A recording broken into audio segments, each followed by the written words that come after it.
قرآن کریم کے حقوق میں سے قرآن کریم پر عمل کرنا، قرآن سمجھ گئے تو اس پر عمل کرنا، قرآنی احکامات پر عمل کرنے میں بھی ہم بہت پیچھے ہو گئے۔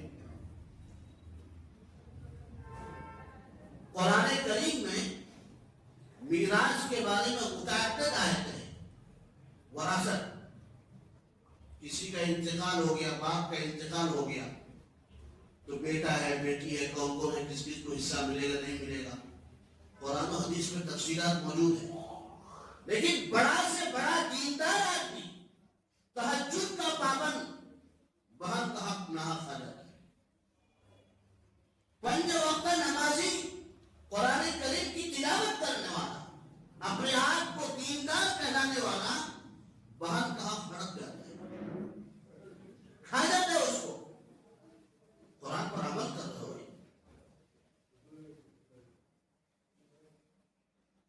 یتیموں کے ساتھ معاشرے اور سماج میں کیا سلوک ہے؟ قرآن تو یہ کہہ رہا ہے کہ اس کے ساتھ ہمدردی ہو، خیر خواہی ہو، اس کے مال کی حفاظت ہو۔ قرآن کریم یہ کہہ رہا ہے کہ سودی معاملات، سود لینا دینا حرام ہے، اور سود لینا دینا یہ اللہ سے اعلان جنگ ہے۔ لیکن اس ہمت کے لیے بھی مسلمان آج تیار ہے کہ اللہ سے اعلان جنگ کر رہا ہے اور بلا دلیل اس قسم کے معاملات پر لگا ہوا ہے، اور صرف رسمی طور پر یہ کہا جاتا ہے کہ بیان نہیں ہوتا، کس مسلمان کو معلوم نہیں ہے کہ سود حرام ہے؟ عمل کیوں نہیں کرتا مسلمان؟ اللہ سے اعلان جنگ ہے، فَاذَرُوا بِحَرْبٍ مِّنَ اللَّهِ۔ لیکن اس وقت لگا ہوا قرآن پر کہاں عمل ہو رہا ہے؟ قرآن متعدد مقامات پر کہہ رہا ہے اقیموا الصلاۃ وآتوا الزکاۃ، نماز قائم کرو، زکات ادا کرو۔ آج جمعہ ہے اس لیے وقت کی نمازوں میں 2-4 لوگ ہی نظر آتے ہیں۔ قرآن پر کہاں عمل ہو رہا ہے؟ مال ہے، زکات ادا کرنا ہے، لیکن بہت سے ایسے لوگ ہیں جو بہانے تلاش کرتے ہیں۔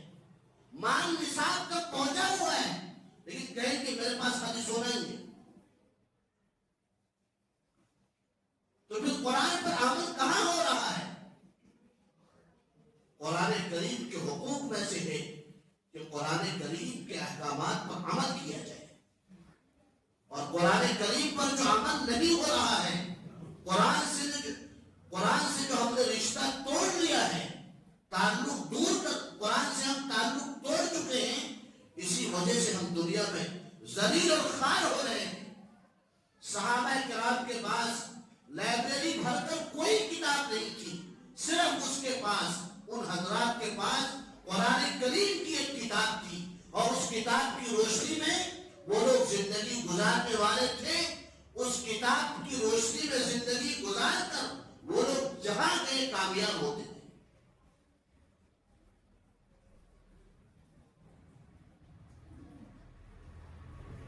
اور یاد رکھیے، اور مجھے بھی یاد رکھنا چاہیے کہ اگر ہم نے قرآن کریم کے حق کو ادا نہیں کیا تو کل قیامت کے دن ہمارا اور آپ کا کیا حال ہوگا؟ ہم اپنے گنہگاری، اپنی غلطیوں کی وجہ سے یہ کہتے ہیں اور یہ امید رکھتے ہیں کہ قیامت کے دن نبی سفارش کریں گے تو ہمارا مسئلہ حل ہو جائے گا۔ لیکن قرآن کہتا ہے کہ جو لوگ قرآن کریم کو چھوڑ چکے ہیں، قرآن سے اپنا تعلق ختم کر لیا ہے، ان لوگوں کے بارے میں قیامت کے دن نبی اللہ کی عدالت میں شکایت کریں گے، ان قوم اتخذوا هذا القرآن مهجورا، اے اللہ میری قوم نے قرآن کو چھوڑ رکھا ہے۔ جس امید پر ہم جی رہے ہیں کہ نبی کی سفارش اور شفاعت سے ہمارا مسئلہ حل ہو جائے گا، وہ نبی جب اللہ کی عدالت میں شکایت کریں گے